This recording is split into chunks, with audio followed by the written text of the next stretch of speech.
Hello everyone, welcome to our YouTube channel education hub online. आज इस वीडियो में हम डिस्कस करेंगे हाइपोथैलेमस। हाइपोथैलेमस के फंक्शन, उसके हार्मोन, डिसऑर्डर, पिट्यूटरी ग्लैंड से उसका रिलेशनशिप एंड उसके फीडबैक मैकेनिज्म।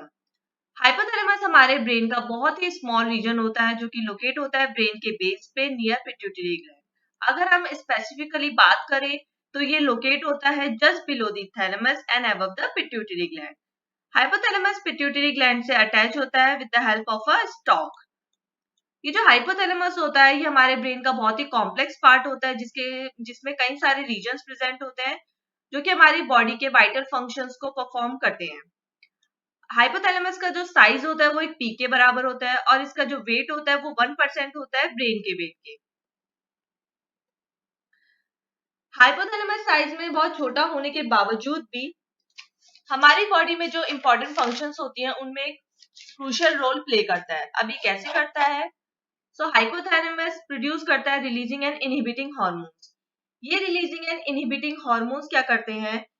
ये स्टिमुलेट करते हैं पिट्यूटरी ग्लैंड को टू प्रोड्यूस इट्स हार्मोन्स। सो अब पिट्यूटरी ग्लैंड अपने हार्मोन प्रोड्यूस करके बॉडी की कई सारी फंक्शंस को कंट्रोल करता है।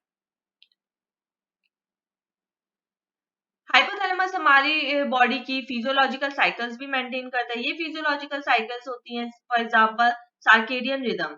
अब सर्केडियन रिदम क्या होती है? जो हमारा फिजिकल और बिहेवियरल चेंजेस होता है जो डेली रूटीन में अकर होता है उसको हम कहते हैं सर्केडियन रिदम। फॉर एग्जांपल अब जैसे कि हम दिन के टाइम ही हम जागते हैं और रात के टाइम ही हम सोते हैं, ये एक तरह की सर्केडियन रिदम है जो कि रिलेट होती है present and absence of light. ये भी हमारा हाइपोथैलेमस कंट्रोल करता है। हाइपोथैलेमस हमारा एपेटाइट भी कंट्रोल करता है, हमारी ईटिंग ड्रिंकिंग हैबिट को भी कंट्रोल करता है। ये हमारे सेक्सुअल बिहेवियर को मैनेज करता है। हाइपोथैलेमस हमारे इमोशनल रिस्पॉन्सेस को रेगुलेट करता है। ये हमारे बॉडी टेम्परेचर को रेगुलेट करता है और हमारे जो स्टमक और इंटेस्टाइन में जो ग्लैंडुलर सिक्रेशंस होती है उनको भी हाइपोथैलेमस कंट्रोल करता है। हाइपोथैलेमस का फंक्शन। अब हाइपोथैलेमस कैसे फंक्शन करता है? तो हाइपोथैलेमस के मेन 3 रीजन होते हैं। ये है anterior region, middle region and posterior region. ये तीनों रीजन में ही कई सारे डिफरेंट न्यूक्लियाई प्रेजेंट होते हैं। ये न्यूक्लियाई क्या होते हैं? ये न्यूरॉन्स का क्लस्टर्स होते हैं जो कि परफॉर्म करते हैं हमारी बॉडी के वाइटल फंक्शंस को। बात करते हैं पहले एंटीरियर रीजन की। जो एंटीरियर रीजन होता है उसको सुप्राऑप्टिक रीजन भी कहते हैं। इसके जो मेजर न्यूक्लियाई हैं वो है supraoptic nucleus and paraventricular nucleus. अब इनका फंक्शन क्या है? ये इन्वॉल्व होते हैं हार्मोन्स के सिक्रेशन में। एंटीरियर रीजन और भी फंक्शंस को रेगुलेट करता है, वो है हमारे बॉडी टेम्परेचर को रेगुलेट करता है थ्रू स्वेट और ये हमारी सर्केडियन रिदम को भी रेगुलेट करता है।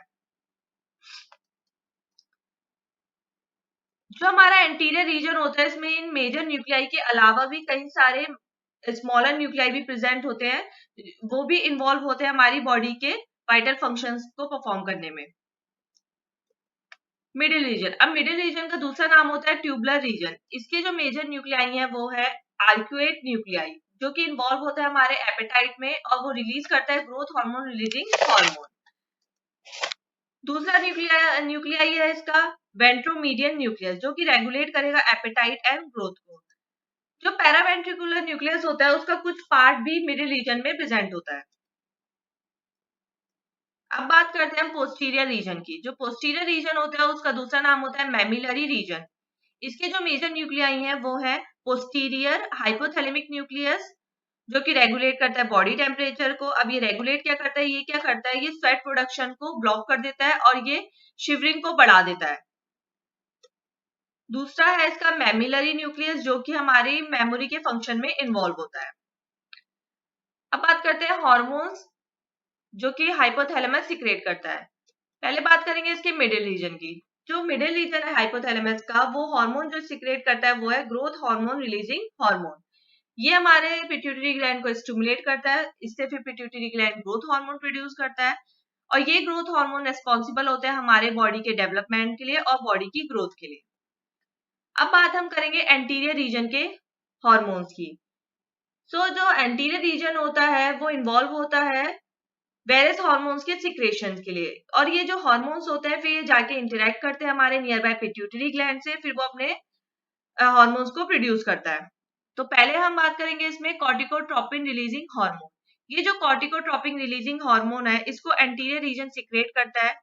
ये इन्वॉल्व होता है हमारे बॉडी के रेस्पॉन्स के लिए, जो कि है फिजिकल एंड इमोशनल रेस्पॉन्स।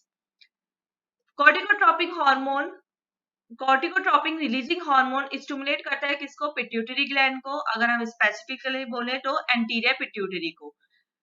फिर वो एंटीरियर पिट्यूटरी हार्मोन रिलीज करता है एड्रिनोकॉर्टिकोट्रोपिक हार्मोन। ये एड्रिनोकॉर्टिकोट्रोपिक हार्मोन जाके एक्ट करता है एड्रिनल ग्लैंड पे, जो कि फिर रिलीज करता है कॉर्टिसोल का प्रोडक्शन। कॉर्टिसोल एक बहुत ही इंपॉर्टेंट स्ट्रेस हार्मोन होता है। दूसरा हार्मोन है gonadotropin releasing hormone. Gonadotropin releasing hormone हमारे पिट्यूटरी ग्लैंड को स्टिमुलेट करेगा टू प्रोड्यूस रिप्रोडक्टिव हार्मोन्स। ये रिप्रोडक्टिव हार्मोन्स कौन कौन से होंगे? Follicle stimulating hormone and luteinizing hormone. ये फॉलिकल स्टिमुलेटिंग हार्मोन और ल्यूटिनाइजिंग हार्मोन जाके हमारे एक्ट करेंगे गोनाड्स पे, टेस्टिस और ओवरीज पे। फॉलिकल स्टिमुलेटिंग हार्मोन जो होते हैं वो दोनों फीमेल और मेल्स में इन्वॉल्व होते हैं गैमेट्स के फॉर्मेशन में, और जो ल्यूटिनाइजिंग हार्मोन होता है वो इन्वॉल्व होता है हार्मोन के प्रोडक्शन में। अब आते हैं थायरोट्रोपिन रिलीजिंग हार्मोन में। थायरोट्रोपिन रिलीजिंग हार्मोन हमारा स्टिमुलेट करता है पिट्यूटरी ग्लैंड को to produce thyroid stimulating hormone. ये थायराइड स्टिमुलेटिंग हार्मोन जाके हमारे एक्ट करेंगे थायराइड ग्लैंड में, और ये थायराइड ग्लैंड को स्टिमुलेट करता है to produce thyroxine and calcitonin hormones. फिर आता है सोमैटोस्टेटिन। तो ये क्या करता है? सोमैटोस्टेटिन पिट्यूटरी ग्लैंड को स्टॉप कर देगा अपने हार्मोन को रिलीज करने के लिए। और ये कौन से हार्मोन्स को रिलीज करने से स्टॉप करता है पिट्यूटरी ग्लैंड को? ग्रोथ हार्मोन्स और थायराइड स्टिमुलेटिंग हार्मोन। फिर आता है ऑक्सीटॉक्सिन। जो ऑक्सीटॉक्सिन होता है ये हमारा एंटीरियर रीजन का जो पैरावेंट्रिकुलर न्यूक्लियाई होता है वो हमारा ऑक्सीटॉक्सिन को सिक्रेट करता है। फिर ये ऑक्सीटॉक्सिन रिलीज होता है पोस्टीरियर पिट्यूटरी से। अब ये ऑक्सीटॉक्सिन कंट्रोल करता है हमारे बिहेवियर और इमोशंस को, such as sexual arousal, trust, recognition, maternal behaviour. ये हमारे रिप्रोडक्टिव सिस्टम में भी इन्वॉल्व होता है। ये हमारे चाइल्ड बर्थ के टाइम ऑक्सीटॉक्सिन का लेवल बढ़ जाता है, और ये लैक्टेशन में भी इन्वॉल्व होता है। वैसोप्रेसिन, जो वैसोप्रेसिन हार्मोन है उसको सिक्रेट करेगा सुप्राऑप्टिक न्यूक्लियाई, जो कि होती है एंटीरियर रीजन ऑफ हाइपोथैलेमस। ये क्या करता है? ये रेगुलेट करता है हमारे बॉडी के वाटर लेवल को और प्लाज्मो ऑस्मोलैरिटी को, क्योंकि ये किडनी को सिग्नल भेजता है। जब ये रिलीज होता है तो ये किडनी को सिग्नल भेजता है टू एब्जॉर्ब वाटर। हाइपोथैलेमस के डिसऑर्डर। तो जब हमारा हाइपोथैलेमस प्रॉपरली वर्क नहीं करता है तो कंडीशन जो क्रिएट होती हैं वो होती है हाइपोथैलेमस डिसऑर्डर और हाइपोथैलेमिक डिसफंक्शंस। तो ये डिसऑर्डर कुछ इस तरीके से है। Diabetes insipidus. अब डायबिटीज इंसिपिडस डायबिटीज मेलिटस से बिल्कुल ही अलग होता है। डायबिटीज मेलिटस में क्या होता है? जब हमारा पैंक्रियाज प्रॉपरली वर्क नहीं करता है तो वो इंसुलिन का प्रोडक्शन उसमें कम हो जाता है। तो जब इंसुलिन का प्रोडक्शन कम हो जाता है सो जो ब्लड शुगर लेवल होता है वो बहुत ज्यादा बढ़ जाता है। तो वो तो हमारा होता है डायबिटीज मेलिटस। जो आप नॉर्मल लैंग्वेज में भी डायबिटीज सुनते हैं वो उस डायबिटीज की बात होती है। अब डायबिटीज इंसिपिडस में क्या होता है? जो हाइपोथैलेमस होता है वो इनफ वैसोप्रेसिन रिलीज नहीं करता और सिक्रेट नहीं करता। तो उससे क्या होता है? किडनी हमारी बॉडी से एक्सेस वाटर को रिमूव कर देती है। जब एक्सेस वाटर रिमूव हो जाएगा तो हमारी बॉडी में पानी की कमी हो जाती है। इस कंडीशंस के सिम्टम्स होते हैं mainly increase urination and thirst. दूसरा हमारा सिंड्रोम है और डिसऑर्डर है पैराडर विली सिंड्रोम। इसमें क्या होता है? हाइपोथैलेमस सिग्नल जनरेट नहीं कर पाता कि हम फुल खा चुके हैं खाना। तो उसमें क्या होता है? जो पैराडर विली सिंड्रोम जिन लोगों को होता है उनको एक कांस्टेंट अर्ज रहती है टू ईट। इस वजह से उनका बॉडी वेट बहुत ज्यादा बढ़ जाता है और ये वो हाई रिस्क पे चले जाते हैं ओबेसिटी के। इसके एडिशनल सिम्टम्स जो होते हैं वो होते हैं उनका जो मेटाबॉलिज्म होता है वो बहुत स्लो हो जाता है और उनकी मसल्स डिक्रीज हो जाती है। अब आता है हाइपोपिट्यूटरिज्म में। जनरली ये जो डिसऑर्डर होता है वो पिट्यूटरी ग्लैंड की वजह से होता है, जब pituitary gland enough hormone produce नहीं कर पाते। बट पिट्यूटरी ग्लैंड के साथ साथ ये हाइपोथैलेमिक डिसफंक्शन की वजह से भी होता है, क्योंकि हाइपोथैलेमिक पिट्यूटरी ग्लैंड को स्टिमुलेट करता है उसके हार्मोन को प्रोड्यूस करने के लिए। सो अगर हाइपोथैलेमस ही प्रॉपर तरीके से वर्क नहीं करेगा तो वो पिट्यूटरी ग्लैंड को स्टिमुलेट नहीं कर पाएगा कि वो अपने हार्मोन प्रोड्यूस कर सके। उस तरीके से हार्मोन का लेवल बहुत कम हो जाता है।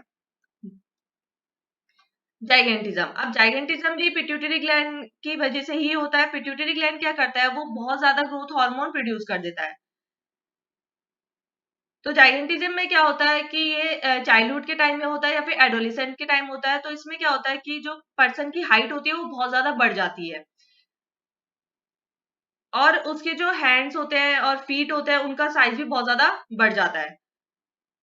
जाइगेंटिज्म जनरली जो होता है वो पिट्यूटरी ग्लैंड में जब ट्यूमर हो जाता है उसकी वजह से होता है। बट ये हाइपोथैलेमस की एबनॉर्मलिटीज की वजह से भी हो सकता है। जब हाइपोथैलेमस पिट्यूटरी को कंटिन्यूअसली स्टिमुलेट करके रखेगा कि वो ग्रोथ हार्मोन को प्रोड्यूस करता रहे, तब भी जाइगेंटिज्म की कंडीशन हमें देखने को मिलती है। एक्रोमेगेली, एक्रोमेगेली जाइगेंटिज्म की तरह ही होता है। ये भी पिट्यूटरी ग्लैंड की के डिस्फंक्शन की वजह से होता है जब पिट्यूटरी ग्लैंड एक्सेस में ग्रोथ हार्मोन प्रोड्यूस कर देता है। बट फर्क क्या है इसमें कि एक्रोमेगेली जो होता है वो एडल्टहुड में होता है, वो चिल्ड्रंस में नहीं होता। एक्रोमेगेली में क्या होता है, आपको हाइट बहुत ज्यादा नहीं मिलेगी क्योंकि जब हम एडल्टहुड में आ जाते हैं जब हम एडल्टहुड में आ जाते हैं जो हमारी ग्रोथ प्लेट्स होती है वो फ्यूज हो जाती हैं, तो हाइट बहुत ज्यादा नहीं बढ़ेगी। तो इसके अदर कैरेक्टरिस्टिक जो होते हैं जो हमें देखने को मिलते हैं वो होते हैं कि हैंड्स और फीट का साइज बहुत ज्यादा बढ़ जाता है और जो फेशियल एक्सप्रेशंस होते हैं और फीचर्स होते हैं सच एज नोज, लिप्स और टंग, वो भी बहुत ज्यादा अपने नॉर्मल साइज से बहुत ज्यादा बढ़ जाते हैं।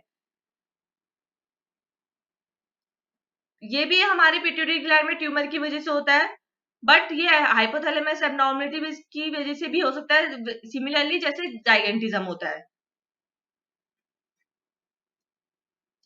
अब ये जो हाइपोथैलेमस डिसऑर्डर्स है और पिट्यूटरी डिसऑर्डर्स है ये बहुत ज्यादा कनेक्टेड होते हैं। तो सम कभी कभी इन डिसऑर्डर्स को हम हाइपोथैलेमिक पिट्यूटरी डिसऑर्डर्स भी कह देते हैं। हाइपोथैलेमिक डिसऑर्डर्स में एपेटाइट और स्लीप डिसऑर्डर्स भी इंक्लूड होते हैं। अब हम सिम्टम्स की बात करते हैं कि हाइपोथैलेमिक डिसऑर्डर जब होते हैं तो उसके सिम्टम्स क्या क्या होते हैं। तो सिम्टम्स हमें बहुत सारे सिम्टम्स देखने को मिलते हैं, वो डिपेंड करेंगे कि कौन सा पार्ट हाइपोथैलेमस का अफेक्टेड है या फिर कौन सा हार्मोन इन्वॉल्व है। तो for example suppose unusually high और लो ब्लड प्रेशर हमें देखने को मिल रहा है, तो जो हार्मोन हमारी बॉडी में होता है एल्डोस्टेरोन, वो हमारी बॉडी के सॉल्ट और वाटर को रेगुलेट करता है। सो अगर सपोज हाइपोथैलेमस की जो सेल्स है जो प्रोड्यूस कर दिया कॉर्टिकोट्रोपिन रिलीजिंग हार्मोन को, जो कि जाके स्टिमुलेट करता है पिट्यूटरी ग्लैंड को टू प्रोड्यूस एड्रिनोकॉर्टिकोट्रोपिक हार्मोन, जो जाके फिर एक्ट करेगा एड्रिनल कॉर्टेक्स पे टू प्रोड्यूस एल्डोस्टेरोन। सो अगर वो इफेक्ट होगा तब हमें ये कंडीशन देखने को मिलेगी। ऐसी जो अदर सिम्टम्स है वो है कि हमारे बॉडी का टेम्परेचर फ्लक्चुएट होने लगेगा, हमारी बॉडी में जो बॉडी का जो वेट होगा वो अजीब तरीके से गेन या लॉस होने लगेगा, हमारा इंक्रीज और डिक्रीज एपेटाइट देखने को मिलेगा, इंसोम्निया की कंडीशन देखने को मिलेगी, infertility, short stature, delayed onset of puberty, dihydration dehydration, frequent urination, ये सब हमारे हाइपोथैलेमिक डिसऑर्डर और हाइपोथैलेमिक डिसऑर्डर डिसफंक्शन के सिम्टम्स होते हैं। अब हम कॉजेज और रिस्क देखते हैं कि किस वजह से हाइपोथैलेमिक डिसफंक्शन या हाइपोथैलेमस डिसऑर्डर्स होते हैं। तो ये इसमें कई सारी चीजें हो सकती है such as head injuries, surgery, अगर सपोज हमारी कोई ब्रेन की सर्जरी हो रही है उसकी वजह से भी हो सकता है। ऑटो इम्यून कंडीशंस की वजह से भी हो सकता है। ऑटो इम्यून कंडीशंस क्या होती है, जब हमारा इम्यून सिस्टम हमारे ही बॉडी को अटैक करने लग जाता है, तब ऑटो इम्यून कंडीशंस क्रिएट होती हैं। Certain genetic condition such as growth hormone deficiency, congenital irregularities involving the brain और hypothalamus, अगर ट्यूमर बन जाए हमारे हाइपोथैलेमस पे, eating disorder such as anorexia और बुलिमिया। एनोरेक्शिया क्या होता है, एनोरेक्शिया में क्या होता है, जिस पर्सन को एनोरेक्शिया होता है उसको ना एक मतलब एक हमेशा एक फियर रहता है बॉडी का वेट गेन करने का, कि वो इंटेंस फियर रहेगा उनको हमेशा कि बॉडी का वेट बहुत ज्यादा बढ़ जाएगा। तो इस वजह से उनकी ईटिंग हैबिटेट बहुत अजीब सी रहती है और उनका बॉडी वेट बहुत ज्यादा एबनॉर्मल तरीके से बहुत ज्यादा कम हो जाता है।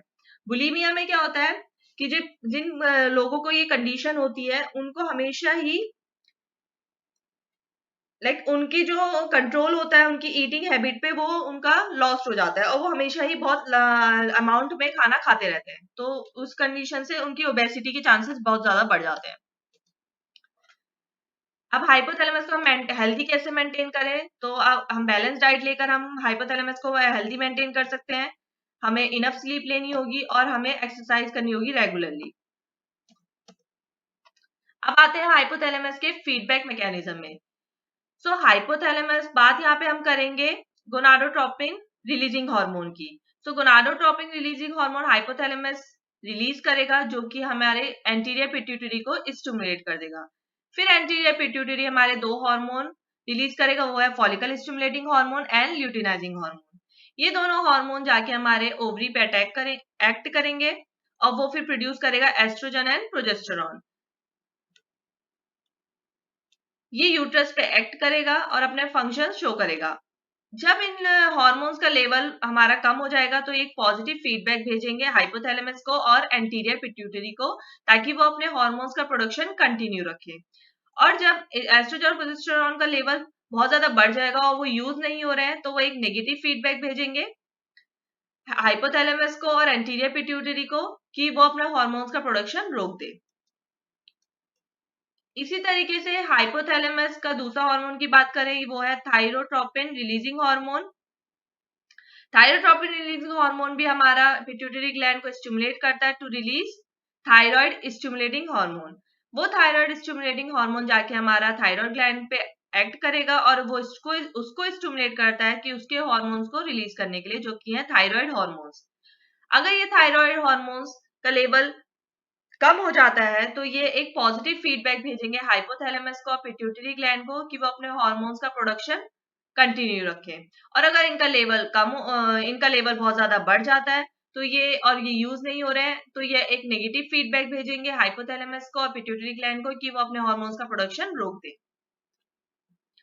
ऐसे ही हाइपोथैलेमस का जो हार्मोन है गोनाडोट्रोपिन रिलीजिंग हार्मोन, वो पिट्यूटरी पे जाके एक्ट करेगा, उसको स्टिमुलेट करेगा, वो फॉलिकल स्टिमुलेटिंग और ल्यूटिनाइजिंग हार्मोन रिलीज करेंगे। फिर वो जाके टेस्टिस पे एक्ट करेगा। टेस्टिस की जो सेमिनिफेरस ट्यूब्यूल्स और सर्टोली सेल्स होती हैं उस पे एक्ट करता है फॉलिकल स्टिमुलेटिंग हार्मोन और फिर ये जनरेट करता है गैमेट के फॉर्मेशन को और एक और हार्मोन रिलीज करता है फैक्टर इनहिबिन। ऐसी ल्यूटिनाइजिंग हार्मोन एक्ट करेगा इंटरस्टिशियल सेल्स और लेडिक सेल्स पे, जो कि रिलीज करेंगे फिर टेस्टोस्टेरोन। ये जो इनहिबिन है ये एक नेगेटिव फीडबैक भेजेगा पिट्यूटरी ग्लैंड को ताकि वो अपने हार्मोन्स का प्रोडक्शन रोक दे। इसी तरीके से टेस्टोस्टेरोन अगर उसका लेवल बहुत ज्यादा बढ़ जाता है ब्लड में, तो वो एक नेगेटिव फीडबैक भेजेगा हाइपोथैलेमस को और पिट्यूटरी ग्लैंड को कि वो अपना हार्मोन्स का प्रोडक्शन रोक दे। इसी तरीके से सपोज हमारी स्ट्रेस की कंडीशन हो रही है तो हाइपोथैलेमस रिलीज करेगा कॉर्टिकोट्रोपिन रिलीजिंग हार्मोन। ये जाके हमारा एक्ट करेगा एंटीरियर पिट्यूटरी पे, वो फिर रिलीज करेगा एड्रिनोकॉर्टिकोट्रोपिक हार्मोन। वो एड्रिनोकॉर्टिकोट्रोपिक हार्मोन जाके एक्ट करेगा एड्रिनल कॉर्टेक्स पे। एड्रिनल कॉर्टेक्स फिर रिलीज करेगा कॉर्टिसोल। कॉर्टिसोल फिर स्ट्रेस की कंडीशन को मेंटेन कर देगा और फिर ये एक नेगेटिव फीडबैक भेजेंगे हाइपोथैलेमस को इनिबिट करने के लिए उसकी एक्टिविटी को, ताकि वो और हार्मोन रिलीज ना करे। Thank you for watching our video. अगर आपको हमारी वीडियो पसंद आई है तो लाइक कमेंट शेयर जरूर करें और चैनल को सब्सक्राइब करना ना भूलें।